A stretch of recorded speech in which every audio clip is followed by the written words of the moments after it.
Hi, my name is Allison Hart. I'm 32 years old, and I was raised in a family where I was always the second choice. Not because I wasn't smart, not because I wasn't kind, but because I didn't look like them, didn't act like them, didn't want what they wanted, and because I reminded my mother of the one decision she never forgave herself for, keeping me. I was the oops baby, born out of obligation, not celebration, a permanent footnote in her perfectly curated life story. She used to say things like, "Well, we didn't plan for you, but we made it work." Or, "Vanessa was always the driven one. Allison, you were more of a free spirit." That was code for, "You weren't who we wanted, but we tried to tolerate you anyway."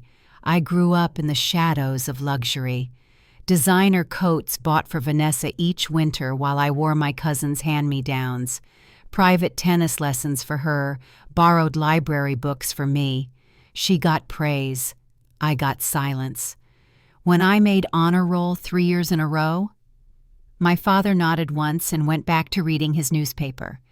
When Vanessa got engaged to the son of one of Dad's business partners, he threw a $60,000 dinner at the country club and gave a speech so emotional you'd think he was passing down the family crown. And in a way, he was. Because in our house, love wasn't unconditional. It was a transaction. And I didn't have enough currency to matter. When my grandfather passed, I didn't expect to be invited to the will reading. He was the only one who ever looked me in the eyes like I was more than a burden. He used to sneak me peanut brittle and ask about my books. He remembered I liked black coffee and hated the piano, even though my mother forced me to play it for 10 years. We weren't close, not in the typical sense, but we understood each other. He was a man who watched more than he spoke, and I was a girl who learned to stop speaking because no one ever listened.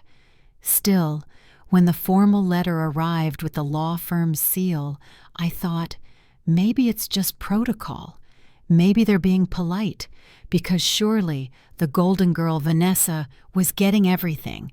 The cars, the house, the trust fund, the heirlooms, the summer cabin on Lake Isabel. She always did, and I was prepared for that. Prepared to sit in a stiff chair beside the marble fireplace of Prescott and Lowe, listen to the lawyer drone through legal language, and nod when they handed her the empire. I didn't expect to be hurt anymore, but you never stop hoping, do you? Even the child inside you, no matter how old you get, still wants to be chosen. The day of the will reading was sharp with autumn wind. I wore the only black dress I owned, simple, clean lines, a little worn at the hem. Vanessa showed up in designer mourning. My mother in pearls, my father in the suit he wore to make deals. They didn't greet me when I entered the room, just nodded. I took the farthest seat from them at the long conference table, hands folded in my lap like a stranger waiting for a train. Mr. Godfrey, my grandfather's attorney, began reading. His voice was dry, unapologetic. First came the list of donations, funds to the Veterans Center, his church, the foundation in Nana's name. Then came the family disbursements. To Vanessa, $10 million, the lake house, his collection of antique watches. My mother let out the smallest, most satisfied sigh. To my father, a signed memorandum releasing him from any further obligations related to the family company. He blinked at that. To my mother, a letter, unsealed. She opened it, read, frowned. To me, nothing, at least not at first. And then, "There is one final item," Mr. Godfrey said. He reached beneath the desk and pulled out a separate envelope, handwritten, worn at the corners. This was given to me personally by Mr. Hart, with instructions to read it last. He broke the seal. Vanessa's mouth twitched. My mother sat up straighter. And then Mr. Godfrey began to read. To Allison, if this is being read, it means I've finally left this world, hopefully with some dignity still intact. I know you never got what you deserved in this family. I watched you sit quietly while they forgot your name at the dinner table. I watched you bring books to Thanksgiving because no one asked you what you wanted to talk about. I watched you survive, and I've never been more proud of anyone in my life. I couldn't breathe. So here's what I've done. The family trust, it's yours.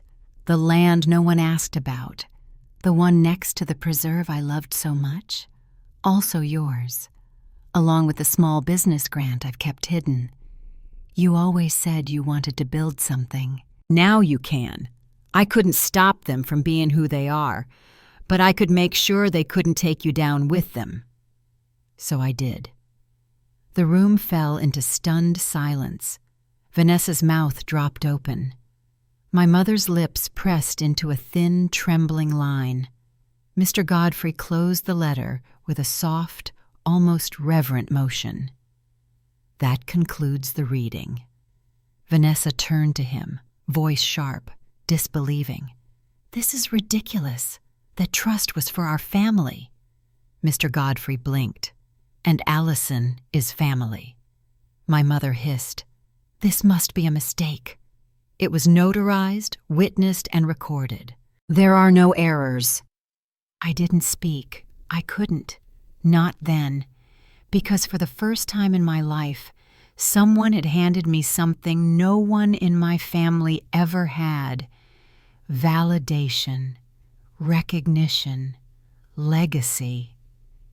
And the look on their faces as I stood, nodded to the lawyer, and walked out of the room without saying a word. That moment was worth more than all the money in the world, because they thought they buried me under years of being overlooked. But Grandpa, he left me the shovel. Before I tell you what I did with everything they thought I'd never have, tell me this. Have you ever been treated like an outsider in your own family? Drop a comment if you've ever felt invisible while others were celebrated. Hit like if you've ever been the one they underestimated. And share this with someone who needs to be reminded. Being overlooked is not the same as being unworthy. Now let me take you back, because the truth is, the betrayal didn't start at that will reading. It started long before, and it runs deeper than anyone ever dared to admit. My earliest memory of being less started at the dinner table. I must have been 5 or 6. Vanessa had just won some local pageant, Miss Little Magnolia or something equally shiny. Mom was slicing into a perfectly frosted cake with her name on it, and everyone clapped like it meant the world was saved. When I asked if I could have a candle too, just one, my mother turned and said, "This isn't about you, Allison." That line would become the soundtrack of my childhood. This isn't about you, at recitals, at holiday gatherings, when Vanessa got accepted into her first Ivy, when I got a scholarship to a state college and they barely looked up from their phones. Even my birthdays were shared or postponed. Once, Mom actually asked me to reschedule a birthday dinner because Vanessa had an important dinner party and needed the family support. She didn't even pretend to be sorry. And the thing is, I didn't throw tantrums. I adapted. Like weeds grow between sidewalk cracks, I learned to find sunlight in silence. I read. I volunteered. I painted on cardboard in the garage when they said art school was a waste of time. I never expected applause. I just wanted to feel real. Grandpa Henry was the only one who ever made space for me to exist out loud. He'd pull a chair next to his workbench in the garage and let me tinker with broken radios. We'd sit in the sun with 2 glasses of lemonade and talk about books. Me, hungrily. Him, like he was feeding something he knew was starving. "You don't need noise to be heard, Allie," he once told me. "You just need someone who's paying attention." He always called me Allie. No one else ever did. To everyone else, I was just the other one. By the time I turned 25, Vanessa had racked up 3 magazine features, 1 failed marriage, and a family-backed startup that my father called her destiny. Me? I worked 2 jobs to pay off student loans and lived in a rental apartment with a leaky faucet and a fridge that groaned when it cooled. Still, I didn't complain because I didn't want pity. I wanted purpose. So when Grandpa started calling more often, asking me about my dreams, about the tiny graphic design business I'd started on the side, I told him the truth. "I don't want a handout," I said. "I just want a chance." He didn't say much, just nodded and said, "That's good to know." I didn't understand what he meant then, but I would. Vanessa was the kind of girl other mothers used to point to at the grocery store and whisper to their daughters, "Why can't you be more like her?"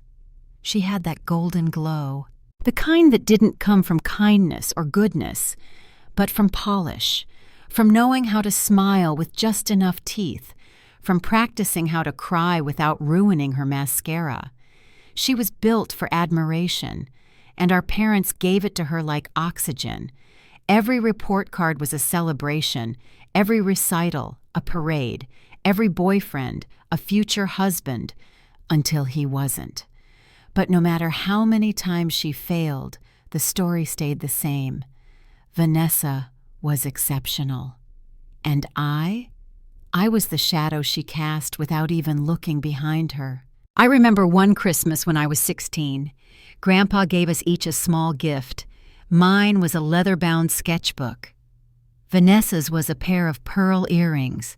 Mom looked at mine and said, "That's sweet, Dad, but does Allison really need another notebook?" Vanessa giggled. "She already has like 10. Grandpa looked straight at them and said, "Well, I figure when someone's building a world of their own, they need pages to hold it." He didn't raise his voice, but the room shifted. For one moment I felt seen. Vanessa didn't like that. Later that night she asked to borrow the sketchbook to show a friend and spilled soda on it. When I asked for it back, she shrugged. "It's just paper, Allie. Don't be dramatic." It wasn't the first time she ruined something I loved, and it wouldn't be the last. She was always a mirror, reflecting back exactly what people wanted to see. With Dad, she was ambition. With Mom, she was legacy. With strangers, she was charm. And with me, she was absence. Not once did she ask about my college application essays. Not once did she remember my birthdays without being reminded. And yet, when we were in public, she introduced me as her creative little sister, like I was a quirky houseplant she forgot to water. I tried to tell myself it didn't matter, that I didn't need her approval. But the truth is, I wanted a sister, a real one, not a competitor, not a mirror, someone who saw me, not someone who needed me to stay invisible to keep shining. After she married Brandon, her second fiancé, a hedge fund baby with a trust fund and an ego problem, she started calling me more. At first I thought maybe she'd changed. She asked about my business, told me I had a cool, artsy thing going, even sent me a gift card once. But it wasn't about connection, it was about optics. She wanted a token sister, one she could mention during interviews when people asked about her background. And when Grandpa got sick, she visited once, for 20 minutes, took selfies with the old man, posted them with a hashtag about family roots, and left before his nurse could offer her coffee. I was the one who sat by his bed each week, brought him lemon tea, played his favorite jazz records, held his hand when the morphine made him shake. She never saw any of that, but Grandpa did, and he remembered. It was a Wednesday afternoon when he asked for me. His voice had been getting weaker, not just from age, but from the quiet kind of heartbreak that comes when your body gives up before your mind does. His nurse called while I was sketching designs at my kitchen table. "Mr. Hart asked specifically if you'd stop by today.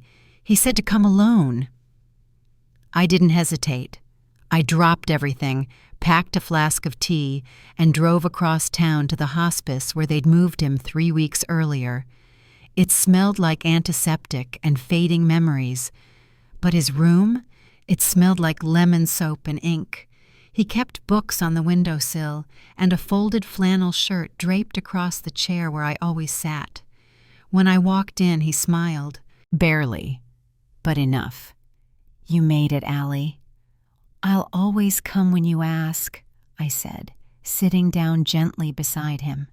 He gestured toward the small wooden box on the side table. "Open it." Inside was a silver fountain pen, his favorite. I remembered it from every letter he ever wrote. "I want you to have it." I blinked, surprised. But no arguing. That pen got me through 50 years of business, more deals than I can count, more letters than your grandmother had the patience to store. It belongs with someone who still believes in words. I smiled, running my fingers over the smooth surface. "I don't know what to say." He tilted his head slightly. "That's what I wanted to talk to you about." He coughed, deep and hollow. "I need you to say something for me, after I'm gone." I went still. He reached for my hand, thin, trembling, but warm. "They're going to try to erase you, Allison, just like they always have." His voice was a whisper now. "But you're the one who's seen it all, held it all, endured it all. I don't want you to fight for scraps anymore. I want you to take your place." "I don't have a place in this family," I said, barely able to keep my voice steady. "Yes, you do," he said, firmer now. "They just don't want you to know it." He nodded toward the drawer beneath the box. I opened it. Inside was a sealed envelope with my name in his handwriting. "Don't open it now," he said, "but when the time comes, read it, and don't let anyone talk over you." Tears filled my eyes. He squeezed my hand once more. "I may not have been loud, Allie, but I was watching, always." I stayed with him until dusk. We talked about everything and nothing, favorite meals, a joke he once told Grandma that made her laugh for 2 days, his first car, my first sketchbook. And before I left, he said one last thing. "They think inheritance is about money, but it's not. It's about values, legacy, and that I'm leaving with you." He passed the following Monday. I didn't speak at the funeral. I stood in the back, alone, while Vanessa delivered a speech about family unity and excellence. She quoted him, twice incorrectly, and cried without tears. My parents held hands like grief was just another photo op, but I knew the truth, and more importantly, I knew that sealed envelope in my purse held more than ink. It held the final word from the only person who ever saw me for who I was, and soon it would speak louder than all their years of silence combined. The week leading up to the will reading felt like a long, unfinished sentence. I kept replaying Grandpa's words in my mind, his fragile voice, that look in his eyes, the sealed envelope tucked inside my top drawer where even I hadn't dared to open it yet. I knew it wasn't just sentiment, not with him. He was never the type to leave loose ends. And I'd learned, over years of watching him quietly shift chess pieces from the background, that he believed in timing, strategy, precision. So when the envelope from Prescott and Lowe arrived on that cold Monday morning, I didn't feel surprised. I felt prepared. still shaken, still unsure what it would mean, but not surprised. The day of the reading, I wore the same black dress I'd worn to his funeral. It didn't feel right to change, not when this was still part of the goodbye. Vanessa arrived late, of course, with sleek sunglasses and a silk scarf knotted around her neck like she was auditioning for a documentary on grief. She didn't look at me. Mom did, briefly, then turned away as if acknowledging me would contaminate the moment. Dad busied himself on his phone until the lawyer entered. Mr. Godfrey was older than I remembered, but his voice carried the same calm weight it always had. He began with the formalities: who was present, what this reading would include, the fact that Grandpa had revised the will less than 6 months before his death. Vanessa's brow twitched at that. 6 months ago? That had been around the time of her big trip to Europe, the one she supposedly took to clear her head after the second engagement fell through. It was also the exact month I spent every Saturday at Grandpa's bedside. He read the donations first, sizable gifts to various causes Grandpa cared about: the Veterans Association, a children's literacy fund, a historic preservation project in town. Then came the personal bequests. To Vanessa Hart, $10 million from the Legacy Trust, the Lake Isabel property, and the vintage watch collection. Vanessa tilted her chin slightly, smug and composed. To Evelyn and Robert Hart, the remaining 25% stake in Hart Industries and the formal dissolution of any financial obligation to the family estate. My mother blinked. My father sat back like he had just closed a deal without realizing the fine print. Then Mr. Godfrey looked directly at me. "There's one more item," he said, and pulled out a separate folder, cream-colored, labeled in Grandpa's handwriting. He opened it slowly. "To Allison Hart," he began, reading aloud, "I leave the following." My mother's face froze. Vanessa sat upright.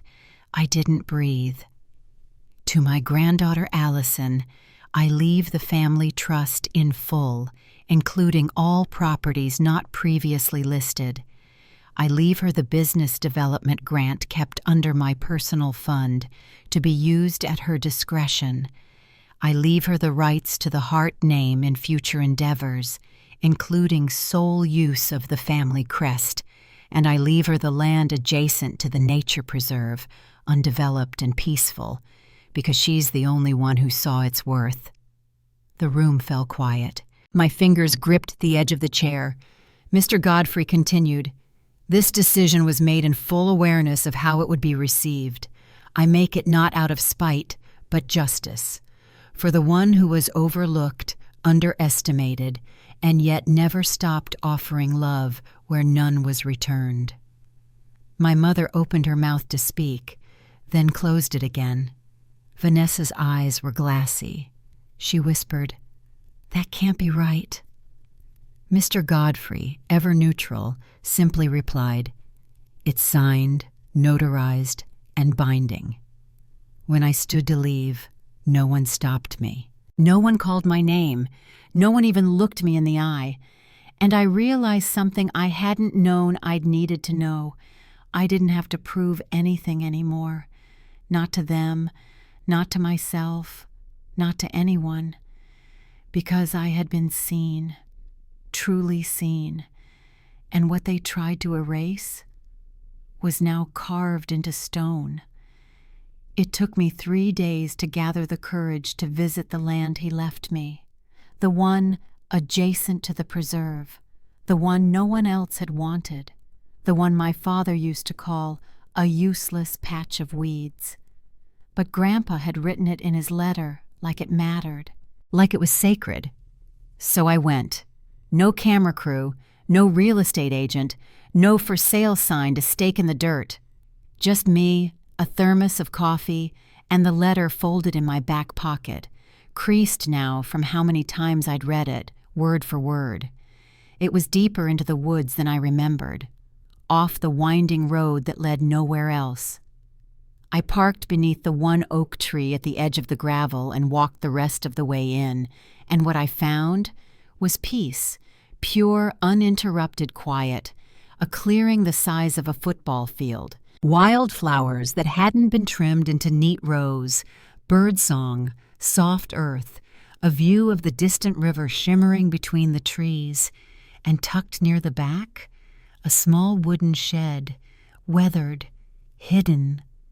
I walked slowly toward it, heart thudding with something that wasn't fear, but something older, like remembering. The lock was rusted but loose.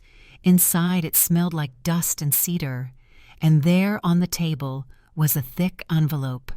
My name again, in his handwriting. I opened it with shaking fingers. Inside, blueprints, design drafts, legal permits, all under a letterhead that read, Heart and Heart Design Co. Below it, in bold type, Founder, Allison Hart. I dropped into the old wooden chair as my knees gave out. He hadn't just left me land. He had started a company, a structure, a dream. For me. Something my family never even asked if I wanted.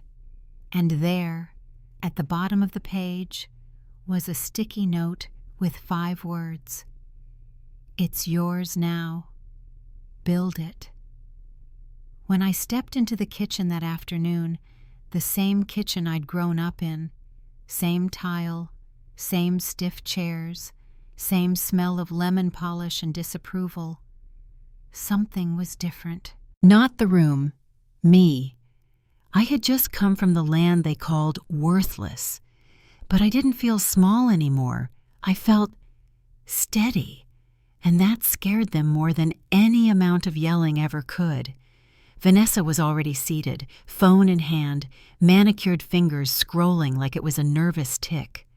Mom hovered near the sink, arms crossed, like she could rinse off the discomfort. Dad glanced up from his newspaper and muttered, "So, you're back." I sat down across from Vanessa, placing the folder from Grandpa's shed on the table like it was a crown no one saw coming. They didn't ask what it was, but I saw the flicker of curiosity and the flicker of fear. "I'm starting a business," I said calmly. "Design and restoration. Grandpa laid the groundwork years ago," Mom sniffed. "You're not serious."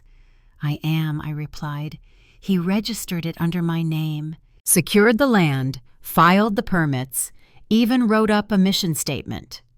Vanessa leaned forward, eyes narrow. "Why would he give you a business?" I met her gaze. "Because he knew I wouldn't squander it." She scoffed. "Oh, come on. You think drawing flowers and making Etsy orders qualifies you to run a company?" I shrugged. Apparently he did. Dad finally put down his paper. "That land is useless. You can't build anything real out there." "I'm not building something real for you," I said. "I'm building it for me." Mom stepped in, tone clipped. "Don't act like you're better than us just because he left you some old dirt and a blueprint." "I'm not better," I said. "I'm just finally mine." Vanessa laughed, a sound that didn't quite reach her eyes. "Let's see how long this phase lasts." She stood, gathering her things, her heels clicking like little declarations of control. But I didn't flinch, because they were wrong about that land, wrong about me, and soon the whole town would know it. That night, I pulled out the blueprints and spread them across my tiny kitchen table. There were notes in Grandpa's handwriting, annotations about layout, materials, suppliers. He hadn't just believed in me. He had planned for me. Every room he sketched was a message, a design studio, a community gallery space, a workshop for women entrepreneurs. He hadn't just seen my talent, he'd invested in it. I ran my fingers over the paper like it was sacred, because in a world that told me I didn't belong, this was a throne built just for me. The first press release went out on a Monday. Simple, clean, quietly disruptive. Heart and Heart Design Co., a legacy reimagined by Allison Hart, founder and creative director. Located just off the Willow Preserve, dedicated to restoration, design, and giving forgotten spaces a second life. I didn't send it to my family. I didn't need to. The news made its way to them anyway. By Tuesday morning, the phone calls began. A former partner of my father's reached out, congratulating me on reviving the Hart name. Vanessa's old college friend tagged me on LinkedIn, saying how inspired she was by my vision. Even local press picked it up, the granddaughter who turned dust into design. I didn't respond to the messages. I was too busy, too focused on building something no one could take from me. Grandpa's land was already being cleared, carefully, with the original trees marked for preservation. His notes included every detail.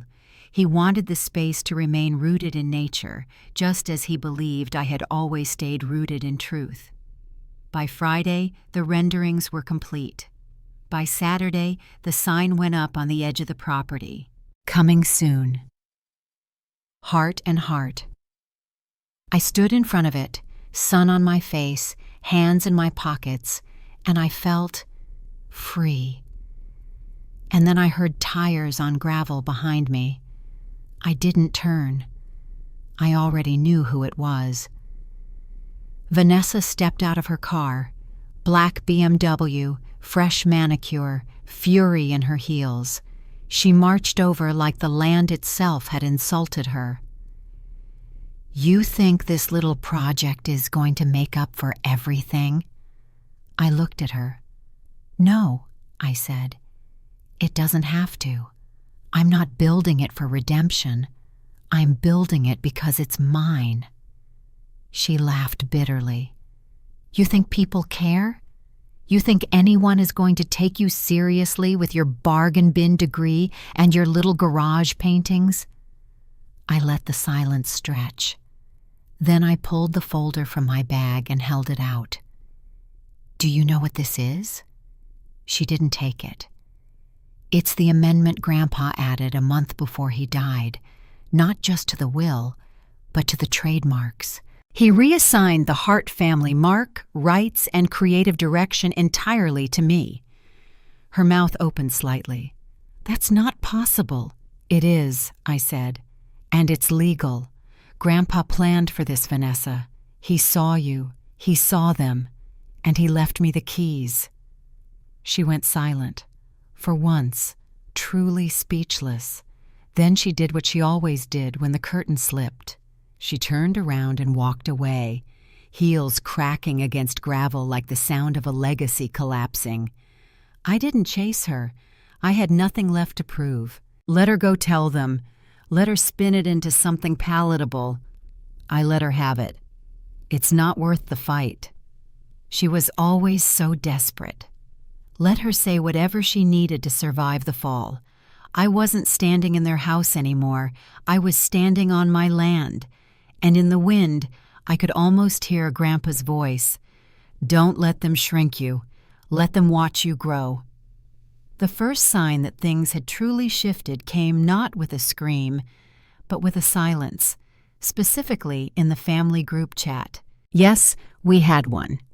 It was usually a stream of photos from Vanessa's brunches, my mother's forwarded articles on how to stay relevant in your 60s, and my father's twice-a-year business flex, disguised as updates. I rarely said anything in it. Mostly, I watched. But ever since the will reading and the launch announcement of Heart and Heart, the chat had gone still. Vanessa hadn't posted in 12 days. My mother hadn't said a word. Even my father, who never missed a chance to name-drop or undermine, had gone mute. Then finally, on a Wednesday morning, there it was. Vanessa. It's interesting how some people need a dead man's name to feel important. I stared at the screen. I didn't reply. A minute later, my mother added, "Allison, I hope this phase isn't distracting you from finding a real career." Still, I said nothing. Let them talk to each other. Let them wonder if I'd ever respond again. Because the truth, I didn't need to. I didn't need their approval, didn't need their praise, didn't even need their outrage. What I had was more powerful than all of that. Peace. Not the kind that's quiet because it's timid. The kind that's quiet because it doesn't owe anyone anything anymore.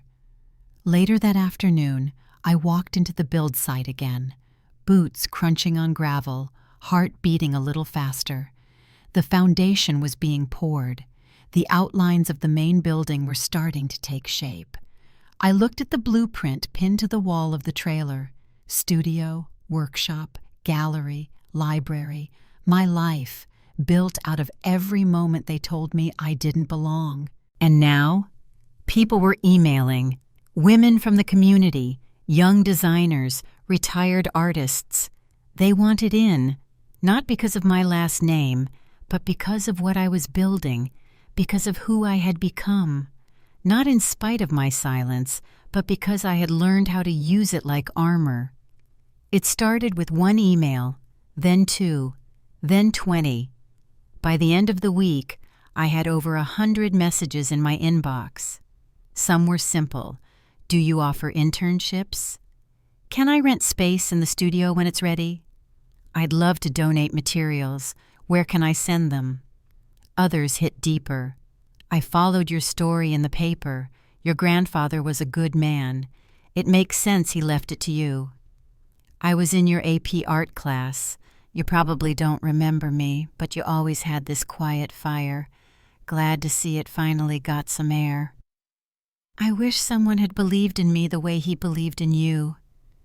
I read every single one. Tears came when I didn't expect them. Not because I was overwhelmed, but because I finally understood what visibility felt like. It wasn't about fame. It wasn't about claps or awards. It was about someone finally seeing you walk into the room and not pretending you were part of the wallpaper. The local paper did a follow-up feature titled, "The Other Heart: How One Woman is Redefining Her Legacy." There was a photo of me, standing on the land with the foundation behind me, blueprint in hand, smiling just enough to feel like myself. Not posed, not polished, just real. Vanessa's name wasn't mentioned once. I heard through someone at the cafe that she tried to get the article taken down, claimed it was sensationalism and invasion of privacy. But it wasn't about her. For once, finally, it wasn't about them. That same week, a knock came at the cottage door. I wasn't expecting anyone. When I opened it, I nearly dropped the mug in my hand. It was Evelyn, my mother, not in pearls, not in a power suit, just herself, tired, undone, older. We stood in silence. She glanced past me, taking in the cozy living room, the potted lavender, the warm light spilling from the windows. "I thought you'd have gone somewhere. Bigger," she said. I raised an eyebrow. "Why?" "You have all that money now." I didn't answer. She shifted. "I didn't come to fight." "Then why are you here?" She hesitated. And for the first time in my life, she looked unsure. "I read the article," she said, "and I saw your grandfather in you." Something caught in my throat. I didn't want her approval, not anymore. But the child inside me still listened. "I didn't know he left so much for you." "He didn't leave it for me," I said. "He built it with me, quietly. Because I was the only one who ever listened. She swallowed. That may be true. Silence stretched again. Then softly she added, You turned out stronger than I expected. I was strong the whole time, I said. You just didn't see it. She nodded, didn't argue, didn't try to fix it. And maybe that was the closest thing to an apology I'd ever get. When she left, she didn't hug me. She just looked me in the eye and said, You're making something beautiful, Allison. And for the first time in my life, I believed she meant it. The opening ceremony wasn't grand. No red carpets, no speeches with cue cards, no photographers elbowing each other for a shot. It was quiet, intentional, exactly how Grandpa would have wanted it. Just friends, neighbors, artists who'd waited patiently to find a space that saw them. There were food trucks parked along the edge of the lot. String lights twinkled across beams still scented with new wood. Children ran barefoot in the grass beside easels set up for painting. Inside, the studio was alive.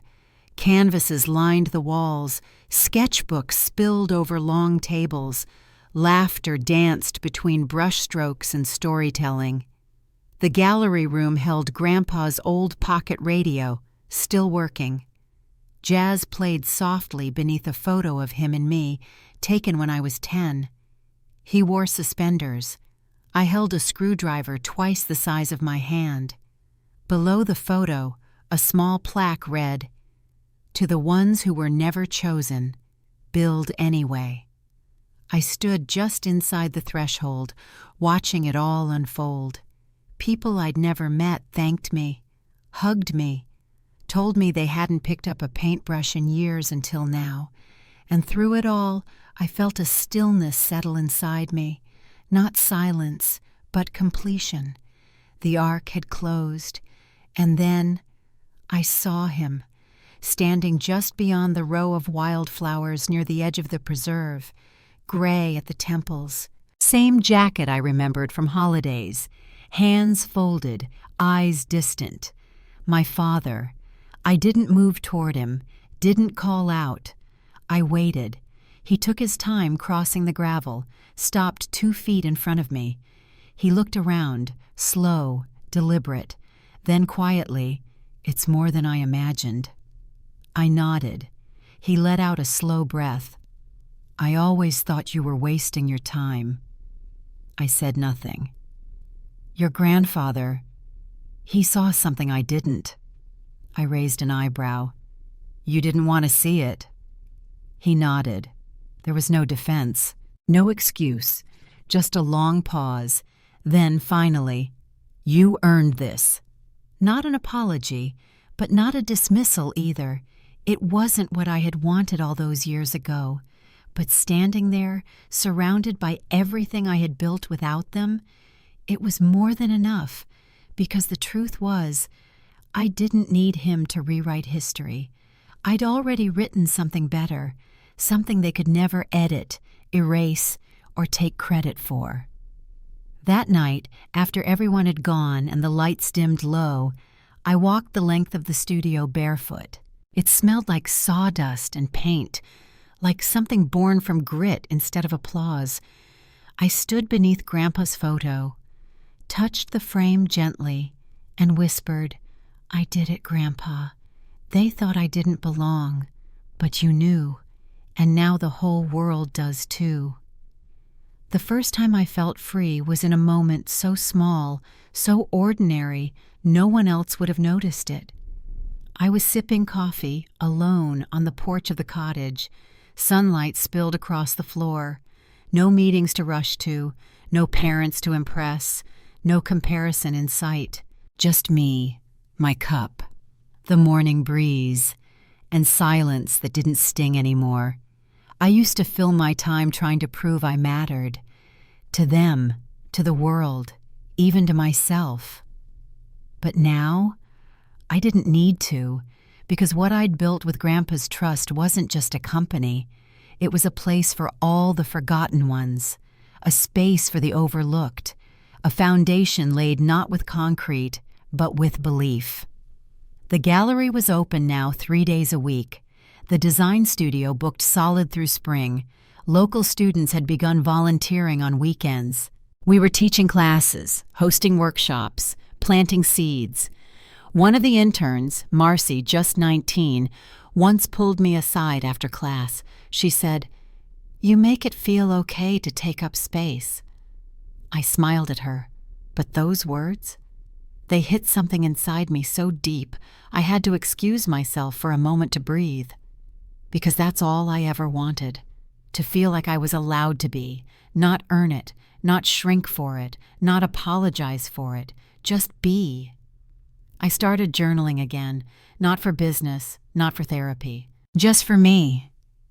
I wrote letters to the girl I used to be, the one who colored in the margins, who memorized constellations from her bedroom window, who flinched every time her name was left out of introductions. I told her, "You don't have to fold yourself to fit. One day your shape will be the foundation of something beautiful." I also wrote letters to Grandpa, told him how many people had shown up, how many strangers now called me by name with respect instead of condescension, told him how his belief in me had become a ripple, one that was now touching hands and hearts and homes across town. I imagined him laughing. "Of course you did it, Allie," he'd say. "They were too busy guarding the spotlight. But you built the stage." And I'd smile back, because I did. I saw them again once, all three of them, my mother, my father, and Vanessa. It was at a city fundraiser, 6 months after the opening of Heart and Heart. I hadn't planned on going, but the organizer insisted. Said the community wanted to recognize our work, how we'd brought life back to an abandoned corner of town. They even gave me a plaque.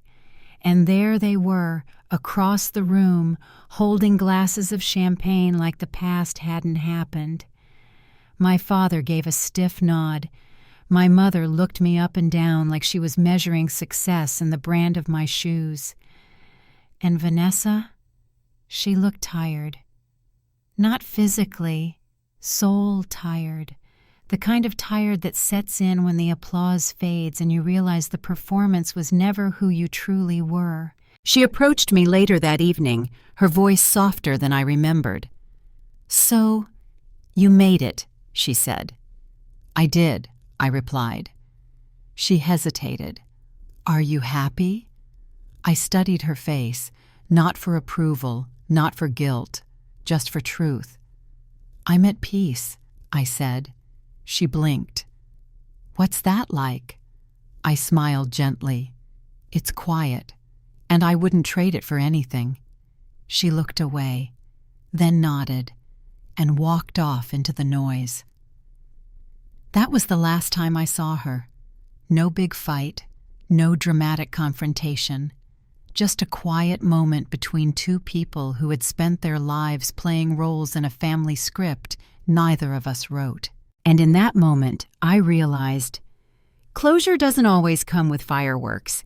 Sometimes it's just knowing that nothing they say or do can reach the version of you that's already healed. I still visit Grandpa's land every Sunday, sometimes with students, sometimes alone. I bring my sketchbook, sit by the lavender bushes, and draw whatever comes to mind. There's a tree near the back edge of the property. We hung a wind chime on it last fall. When the wind moves just right, it sings, soft, simple, sure, like Grandpa's voice used to sound. To anyone out there who was told they didn't belong, I want to say this to you now. You don't need to force your way into a room that was never meant to hold your worth. You can build your own. You can shape your legacy from the silence they left you in. And one day, without warning, the people who never saw you will come looking, not to apologize, but to understand how they missed it. Don't wait for them. Live anyway. Shine anyway. Take up space. Plant something wild. Build something beautiful. And when they finally notice, Smile. Because by then, you'll have already given yourself the thing they never could, peace they can't touch. If this story reminded you of moments when you felt unseen, if you've ever been the one sitting quietly while others took credit, took space, took everything, then maybe, like me, you're ready to reclaim your voice. Leave a comment if you've ever felt like the outsider in your own family. Hit like if you've ever had to build yourself up from silence. And share this video with someone who needs to hear it. You are not invisible. You don't need anyone's permission to matter.